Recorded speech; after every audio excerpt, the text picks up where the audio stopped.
The holographic display flickered with alien laughter as the Velthani War Council reviewed humanity's military records. Their chittering filled the crystalline chamber aboard the flagship Dominion's Edge, 8,000 kilometers above the contested world of Kepler-4 for 2b. Look at this primitive war marshal. Kixvera gestured with one of her 6 arms toward the human dossier floating before them. They call him Phantom Strike. What manner of ridiculous designation is this? The assembled Velthani officers, each standing nearly 3 meters tall, with exoskeletons that gleamed like polished obsidian, clicked their mandibles in amusement. Their species had conquered 47 star systems through overwhelming technological superiority and coordinated swarm tactics. Humans, with their primitive kinetic weapons and individual heroics, seemed almost quaint. "Observe his weapon," sneered Subcommander Trixel, magnifying the image of a sleek rifle, a chemical propulsion system firing metal projectiles. "How? Barbaric. Our plasma arrays can vaporize entire city blocks." But it was the human himself that drew their greatest derision.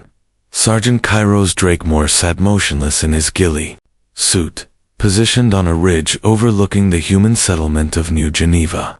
For 6 days, he hadn't moved more than a few centimeters, waiting for the perfect shot that might never come. "Pathetic," War Marshal Kixvera declared, her compound eyes gleaming with contempt. "Their so-called elite warrior lies in dirt like a wounded animal. Watch how we demonstrate true power." She activated the tactical display, showing the current siege. 12,000 Velthani shock troopers surrounded New Geneva's energy barriers, their plasma cannons charging for another devastating volley. The human colonists huddled in their underground shelters, knowing their defenses would fail within hours. "Send word to their commanders," Kixvera ordered. "Tell them their Phantom Strike is welcome to take his best shot. We'll be waiting." The transmission reached the human command bunker within minutes. Colonel Reeves Mandrith, his weathered face grim with exhaustion, read the alien message aloud to his staff.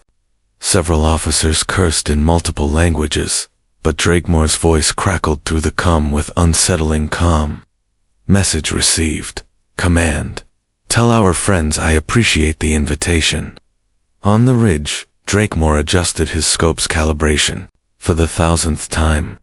His weapon wasn't the primitive relic the aliens believed it to be. The Nexus 7 rifle represented humanity's finest achievement in precision. Warfare electromagnetic railgun capable of firing crystalline tungsten rounds at nearly 3% light speed. Each projectile carried enough kinetic energy to punch through starship halls. But Drakemore's true weapon wasn't the rifle. It was patience. For 6 days, he'd studied the alien patterns, learning their habits, their weaknesses, their arrogance. He'd watched their leaders strutting displays of superiority, noting how War Marshal Kixvera positioned herself at the flagship's observation deck during each attack, believing herself untouchable in the void. 8,000 kilometers. The longest confirmed kill shot in human history was barely 3 kilometers. The aliens considered themselves safe beyond the reaches of human weaponry, protected by distance, shields, and their own supreme confidence. They were about to learn that humans had spent millennia perfecting the art of making impossible shots. Drakemore's finger caressed the trigger as he whispered the sniper's ancient prayer. 1 shot, 1 kill. Above, the Velthani continued their mocking laughter. War Marshal Kixvera stood at her observation deck, completely exposed. Utterly convinced of her invulnerability, she had no idea that 8,000 kilometers below, a ghost was taking aim. The mathematics of impossibility filled Drakemore's mind as he lay motionless on the ridge. 8,000 kilometers through atmosphere, across the vacuum of space, through enemy shields, into a moving target no larger than his fist. Every variable had to be perfect: wind speed, atmospheric density, the flagship's orbital velocity, gravitational deflection, even the rotation of Kepler-4 to be itself, his neural implant, a gift from Earth's finest military engineers. processed calculations at superhuman speed. The Velthani weren't the only species with advanced technology. They'd simply underestimated humanity's capacity for innovation when survival was at stake.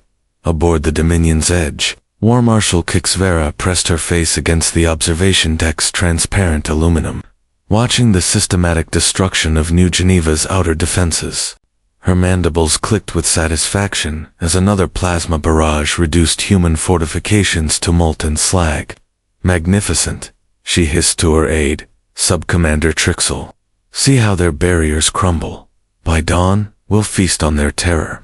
"What? Of their sniper?" Trixel asked, compound eyes scanning the surface readings. "Our sensors still detect him on the ridge." Kixvera's laughter echoed through the chamber. "Let him watch. Let him witness the futility of human resistance. Perhaps he'll learn something before he dies." 8,000 kilometers below, Drakemore's breathing slowed to barely 1 breath per minute. His heart rate dropped to 20 beats per minute, a technique learned from Tibetan monks and refined by military conditioning. Every biological function optimized for the single moment that would determine humanity's fate on this world. The next is Seven's targeting system interfaced directly with his neural implant, creating a symbiotic relationship between man and machine. Data flowed like liquid lightning through his consciousness. Atmospheric pressure readings from orbital satellites, electromagnetic field fluctuations from the enemy flagship, even the minute gravitational effects of Kepler-4 for 2b's 3 moons. But beneath the technology lay something the Velthani couldn't comprehend. Generations of human evolution honed by warfare, from the longbowmen at Agincourt to the snipers of countless conflicts. Humanity had always produced individuals capable of transcending normal limits when everything depended on a single shot. "Colonel," Mandrith's voice whispered through the Phantom strike. "We're reading massive plasma buildup on the flagship. They're preparing for a final bombardment. Whatever you're planning, ... double quotes. Understood, Command." Drakemore's voice carried no trace of doubt. "Tell New Geneva to hunker down. This ends in 30 seconds. Aboard the Dominion's Edge, sensors registered a faint energy spike from the planet's surface. Sub-Commander." Trixel frowned at the readings, mandibles clicking uncertainly. "War Marshal, I'm detecting unusual electromagnetic activity from the human sniper's position." Kixvera barely glanced at the display. "Probably some primitive communication device. Humans always chatter before they die." The crystalline tungsten round began its journey at 2.7% light speed. Invisible to naked eyes, nearly undetectable by sensors, it sliced through atmosphere in microseconds, entering the vacuum of space as a streak of relativistic death. Drakemore's neural implant processed the shot's trajectory in real time, accounting for minute course corrections as the projectile encountered gravitational fields, solar, wind, and the electromagnetic interference of the Velthani fleet. The round's smart matter construction allowed microscopic adjustments, ensuring perfect accuracy despite the impossible distance. War Marshal Kixvera turned from the observation deck, ready to order the final assault on New Geneva. Her compound eyes registered a flash of brilliant light, the crystalline round superheating as it passed through the flagship's shields, its exotic matter composition allowing it to phase through energy barriers like a ghost through walls. Time seemed to stretch as Kixvera realized something was wrong. The light grew brighter, closer, inevitable. Her 6 arms reached for the emergency alarm, but physics moves faster than flesh. The round struck her center mass with the force of a tactical nuclear weapon, the kinetic energy instantly vaporizing her 3-meter frame and punching a perfectly circular hole through 6 decks of the flagship. Alarms shrieked as atmospheric pressure dropped and emergency bulkheads slammed shut. On the ridge, Drakemore watched through his scope as chaos erupted aboard the enemy flagship. The impossible had become inevitable. "Target eliminated," he reported calmly. "1 shot, 1 kill." The death of War Marshal Kixvera sent shockwaves through the Velthani fleet that transcended mere military disruption. For a species that had never known defeat, never experienced the loss of a leader to primitive weaponry, the impossible shot represented a fundamental challenge to their understanding of reality. Sub-Commander Trixel stared at the perfectly circular hole where his commander had stood moments before. Emergency lights bathed the observation deck in crimson as atmosphere vented into space. The hole was precisely 23 centimeters in diameter, exactly the width of a crystalline tungsten round, traveling at relativistic speeds. Impossible, he whispered, mandibles clicking in shock. The human was 8,000 kilometers away. 8,000. Fleet Admiral Voxenal's image flickered to life in the emergency hologram, transmitted from the command vessel Eternal Conquest. Her compound eyes blazed with a mixture of rage and disbelief as damage reports flooded in from the flagship. Report, Sub-Commander. What happened to War Marshal Kixvera? Trixel's voice cracked as he spoke. The human sniper, Admiral, single shot. Killed her instantly and breached 6 decks. The silence that followed stretched for several heartbeats. When Voxenal spoke again, her voice carried a deadly edge. You're telling me that a primitive human, lying in dirt with a chemical projectile weapon, killed our War Marshal from orbit? The weapon wasn't chemical, whispered Chief Technician Zixmar, analyzing the residual energy signatures. I'm reading exotic matter traces, electromagnetic field disruption patterns consistent with railgun technology. This was no primitive firearm. Admiral Voxenal's image leaned forward, compound eyes narrowing. Explain, the humans. They've been hiding their true capabilities. This rifle operates on principles we barely understand. The projectile somehow phased through our shields, Admiral. Our defensive systems didn't even register the attack until impact. On the surface of Kepler 44b, the news of Kixvera's death spread through the Velthani ground forces like wildfire. Shock troopers, who had never experienced doubt, suddenly found themselves looking over their shoulders, scanning the horizon for threats that could strike from impossible distances. In the human bunkers beneath New Geneva, Colonel Mandrith received confirmation of the kill with grim satisfaction. His tactical display showed the enemy fleet in complete disarray, ships breaking formation as commanders struggled to comprehend what had happened. Outstanding work, Phantom Strike, he transmitted to Drakemore's position. The aliens are in chaos. Their ground assault has stalled. But Drakemore remained motionless on his ridge. I still pressed to his scope. Negative, Command. This is just the beginning. Watch the flagship. Aboard the Dominion's Edge, emergency crews sealed the breach as Sub-Commander Trixel assumed temporary command. His first order surprised everyone present. Pull back to maximum range. All vessels, increase distance from the planet immediately. Sir, questioned the tactical officer. Our ground forces need orbital support. Trixel's mandibles clicked. Rapidly, a sign of extreme stress among his species. That human just killed our War Marshal from 8,000 kilometers away. How far do you think he can actually shoot? The question hung in the air like poison gas. For the first time in their conquest history, the Velthani were afraid. Admiral Voxenal's response came within minutes, her voice carrying new notes of caution and respect. All fleet vessels will maintain a minimum distance of 20,000 kilometers from the planet's surface. Begin deep scans for additional human sniper positions. But the scans revealed nothing. Drakemore remained invisible to their sensors, a ghost haunting their technological superiority. His ghillie suit incorporated adaptive camouflage that confused even advanced alien detection systems, while his neural implant masked his biological signatures in the command centers of a dozen Velthani ships. Tactical officers pored over the impossible mathematics of the shot. The calculations defied their understanding of primitive human capabilities. Wind compensation, gravitational deflection, target movement prediction, Every variable had been accounted for, with inhuman precision. "Run a simulation," Admiral Vox ordered her weapons specialists. "Show me how this shot was possible." The holographic display materialized, tracing the projectile's path from surface to target.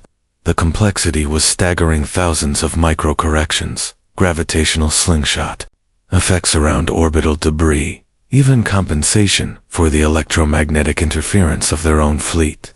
"Admiral," reported the weapons specialist, her voice tight with concern. "According to our calculations, this shot required processing power equivalent to a tactical AI. Either the human has cybernetic enhancements beyond our intelligence estimates, or what?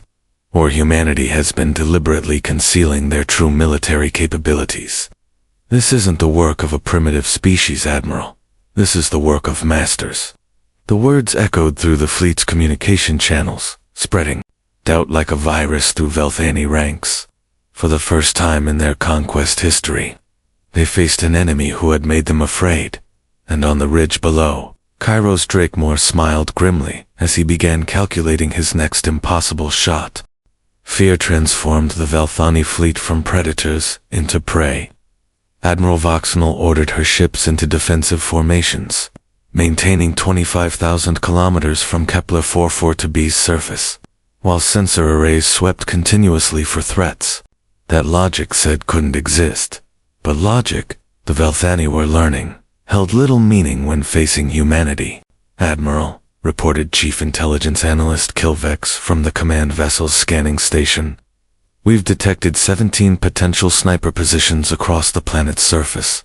All show similar electromagnetic signatures to the original location." Voxnell S. compound eyes fixed on the tactical display showing red markers scattered across continents. 17. How many humans are down there? That's ... unclear, Admiral. Our initial intelligence suggested a single sniper, but these readings indicate either multiple individuals with identical equipment, or the humans have been playing us from the beginning. Voxnell finished, her voice carrying bitter realization. "Begin immediate strikes on all marked positions. Maximum firepower." The orbital bombardment commenced with devastating precision. Plasma beams lanced down from the fleet, turning 17 locations into molten craters. Sensor readings confirmed complete destruction of each target area, except the signatures reappeared within hours at new locations. Sub-Commander Trixel, now commanding the damaged Dominion's edge, studied the impossible data with growing dread. "Admiral, the humans are using some form of holographic projection system. We're shooting at ghosts." "Then find the real one," Voxnell snarled. "Deploy hunter-killer squads to every continent. I want that sniper found and eliminated." But finding Kairos Drakemore proved as impossible as his shots. The master sniper had spent 6 years on Kepler-44 to B before the invasion, mapping every cave system, underground river, and natural camouflage position. His network of sensor drones and holographic projectors created a web of deception that confused even advanced alien technology. Deep in a crystalline cave system, 300 kilometers from his original position, Drakemore monitored the Velthani response through his neural interface. His lips curved in a cold smile as enemy ships wasted ammunition on empty ridges and false signatures. "Command, this is Phantom Strike," he transmitted through encrypted channels. "The fish are taking the bait. Beginning Phase 2.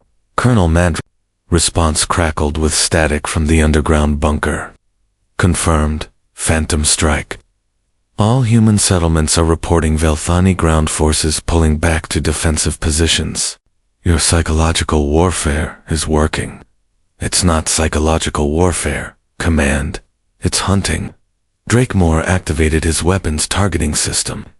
The Nexus 7's advanced AI interfacing with orbital surveillance data stolen from the aliens' own sensor networks.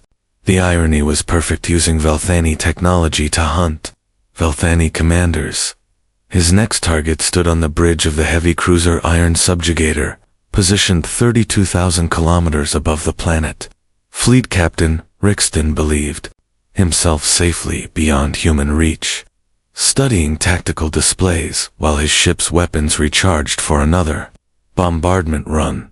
The mathematical complexity of this shot dwarfed even the elimination of War Marshal Kick's 32,000 kilometers through vacuum, accounting for 3 separate orbital velocities to gravitational wells and the electromagnetic interference of 6 different starships. But Drakemore had spent the past week analyzing Velthani fleet movements, learning their patterns, their predictable responses to threat stimuli.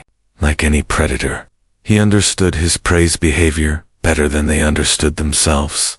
The crystalline tungsten round departed the Nexus 7 at maximum velocity, its smart matter composition allowing real-time course corrections during the 15-second flight to target.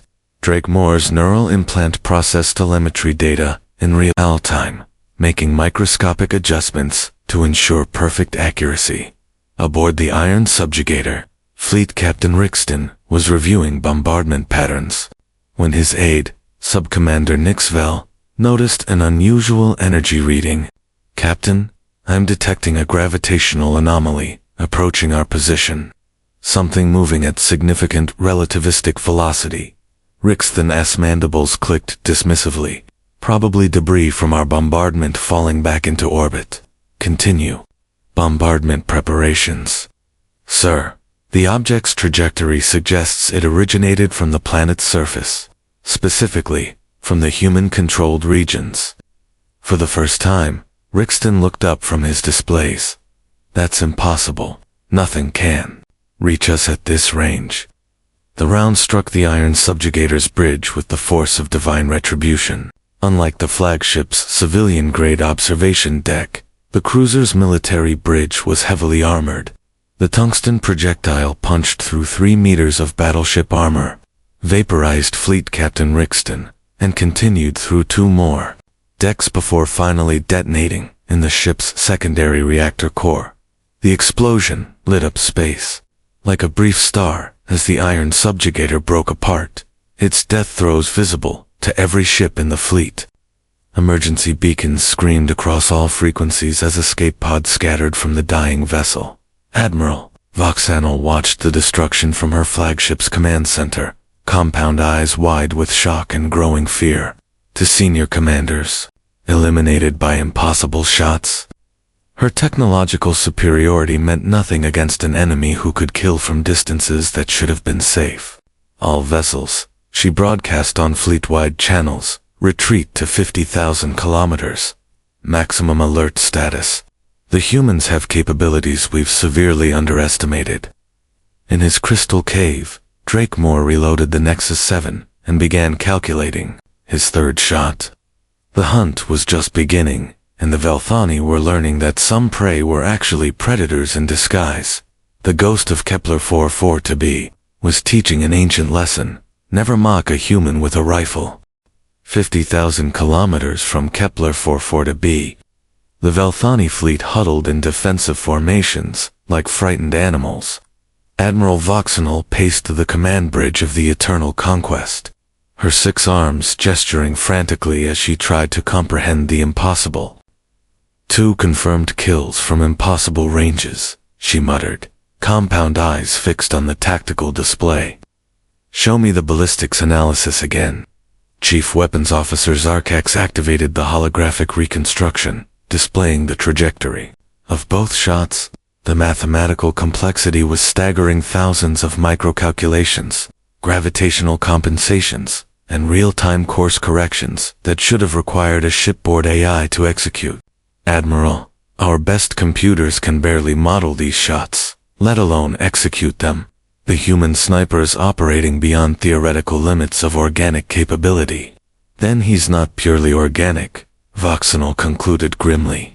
"Intelligence reports suggested humans had basic cybernetic enhancement. We may have vastly underestimated their integration technology." Deep beneath Kepler 442b's surface, Cairo's Drakemore moved through abandoned mining tunnels like a phantom. His enhanced physiology allowed him to function without sleep for days, sustained by military-grade stimulants and sheer determination. The neural implant, feeding him real-time data from hijacked Velthani sensors showed the alien fleet's growing panic. Perfect fear was a weapon more powerful than any rifle. Each impossible shot didn't just eliminate an enemy commander, it shattered the aliens' confidence in their own invincibility. The psychological impact rippled through their ranks like a virus, turning predators into prey.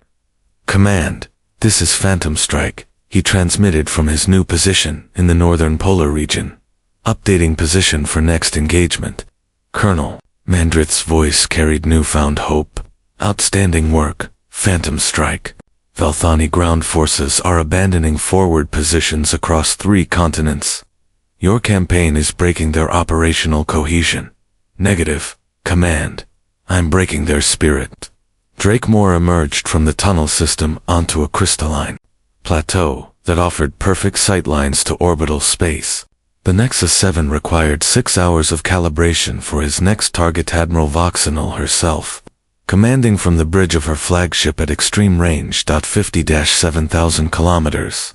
The shot would push his equipment beyond design specifications, requiring him to account for interplanetary dust, solar wind variations, and the gravitational effects of Kepler-4 for 2B's twin gas giants. But Drakemore had transcended the realm of ordinary marksmanship. He operated now in the domain of legend, aboard the Eternal Conquest. Admiral Voxenal received reports that chilled her to the exoskeleton. 12 more ships had detected the phantom energy signatures that preceded the sniper's attacks. Her fleet was being systematically terrorized by a single human who treated the laws of physics as mere suggestions. "Admiral," reported intelligence analysts, "Kilvex, we've intercepted human communications. They're calling him the Ghost of Kepler and Death from the Distance. But his original designation translates to Phantom Strike. One individual." Voxenal's voice cracked with disbelief. "All of this destruction from one human. Our analysis suggests so, Admiral. The signature patterns are identical across all engagements. Same weapon, same operator. Impossible shots executed with inhuman precision." Voxenal stared at the tactical display showing her fleet's scattered formation. In 3 days, a single human sniper had accomplished what entire enemy fleets had failed to do. He'd made the Velthani afraid. "Open a channel to the human command frequencies," she ordered. The transmission reached Colonel Mandrith's bunker within minutes. The alien admiral appeared on screen, her compound eyes reflecting a mixture of rage and grudging respect. "Human Commander, I am Fleet Admiral Voxenal of the Velthani hegemony. I demand you produce this Phantom Strike for negotiations." Mandrith smiled grimly. "I'm afraid Sergeant Drakemore is currently occupied with hunting your officers, Admiral. Perhaps you'd like to surrender instead." "Surrender?" Voxenal's mandibles clicked with indignation. "The Velthani have never surrendered to any species." "There's always a first time," Mandrith replied calmly, "especially when facing someone who can kill your commanders from orbit." On the polar plateau, Drakemore completed his final calculations. The shot would require 12 seconds of flight time, during which he would need to compensate for 17 different variables in real time. His neural implants synchronized with the Nexus 7's targeting system, creating a perfect fusion of human instinct and technological precision. Admiral Voxenal cut the transmission and turned to her bridge crew. "All vessels, prepare for immediate withdrawal from this system. We'll return with reinforcements and orbital bombardment platforms that can glass the entire planet from safe distances." She never completed the order. The crystalline tungsten round, traveling at 2.9% light speed, punched through the flagship's forward shields, penetrated the command bridge's armor, and struck Admiral Voxenal's center mass. The kinetic impact vaporized her instantly, the energy release causing a secondary explosion that crippled the ship's command systems. In the stunned silence that followed, Acting Commander Trixel's voice echoed across fleet communication channels. "All vessels, immediate retreat, emergency jump to hyperspace. Leave the system now." As the Velthani fleet fled in panic, abandoning their invasion of Kepler-4 for to be. Kairos Drakemore allowed himself a moment of satisfaction.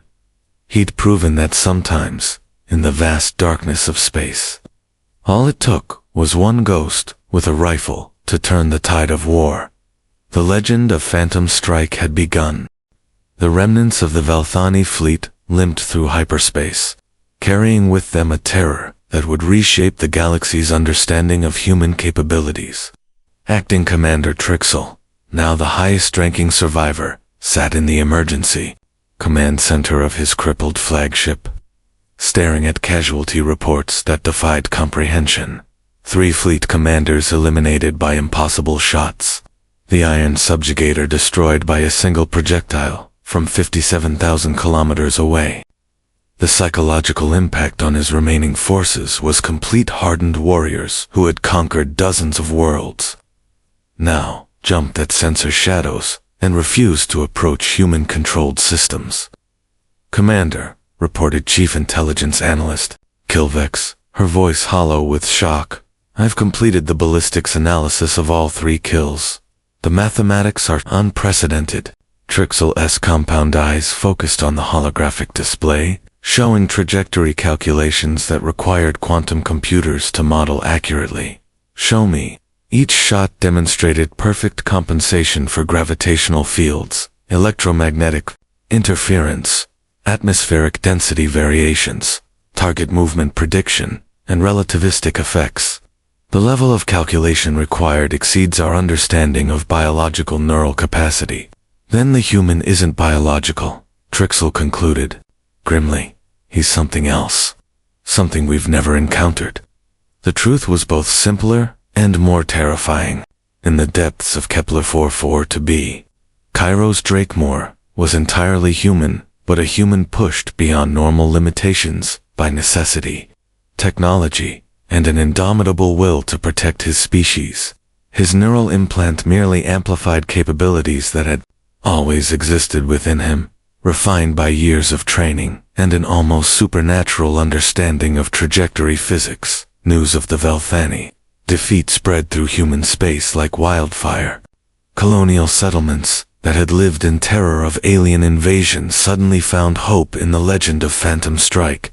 Military academies began studying his techniques, though none could replicate the perfect fusion of technology, training, and intuition that made his impossible shots possible. Colonel Mandrith emerged from the bunkers of New Geneva to address the colonists, his weathered face reflecting the exhaustion of a man who had witnessed the impossible. Citizens of Kepler-4 for to be, he announced. The Velthani invasion has been repelled. One man, with one rifle, has saved our world. The celebration that followed echoed across the planet, but Drakemore himself remained in the crystalline caves, monitoring deep space sensors for signs of the aliens' return. The neural implant had taken its toll as enhanced reflexes now operated at the edge of human endurance, sustained by stimulants and an iron will that refused to acknowledge limits. Command, this is Phantom Strike, he transmitted, reading. Multiple hyperspace signatures approaching the system. The Velthani are bringing friends. The sensors showed the truth: a massive fleet of various alien species, called Two Arms by Velthani, distress signals. The hegemony had convinced their allies that humanity posed an existential threat to galactic order. 12 different species, hundreds of ships, converging on Kepler-4 to eliminate the sniper, who had shattered their understanding of warfare. But as the assembled armada approached the system, they found something unexpected waiting for them. Drakemore wasn't alone anymore. Across human space, volunteers had answered the call. Former military snipers, hunters, competition shooters, anyone with the skill and courage to wield the new generation of Nexus rifles that military engineers had rushed into production. They came to Kepler-4 to be not as soldiers, but as guardians of humanity's future. The Battle of Kepler-4 to be became legend within hours of its beginning. The alien fleet, expecting to face a single human sniper, instead encountered a network of phantoms scattered across the planet's surface. Each shot was impossible, each kill perfect, each alien commander who showed himself marked for death. 17 different species learned the same lesson the Velthani had discovered, that humans, when threatened, transcended the laws of physics. Through sheer determination and technological innovation, the alien fleet broke apart within 6 hours. Survivors fleeing to spread word of humanity's terrifying new capabilities. In the aftermath, as diplomatic channels buzzed with requests for non-aggression pacts and trade agreements, Cairo's Drakemore finally allowed himself to rest. The neural implant's data streams quieted to whispers as he sat in his crystalline cave, the Nexus 7 resting against the wall like a sleeping guardian. Phantom Strike, this is command, came Colonel Mandrith's transmission. Galactic Council is requesting formal negotiations. They want to discuss humanity's entry into interstellar politics as an equal member. Drakemore smiled, exhaustion finally claiming him. From mockery to fear to respect, the galaxy had learned that humanity's greatest weapon wasn't their technology, but their refusal to accept the impossible. Tell them, he replied, that Earth remembers its children, and we're very good at long-distance relationships. The legend of Phantom Strike spread across 1,000 worlds, carried by alien survivors who had witnessed the impossible made inevitable.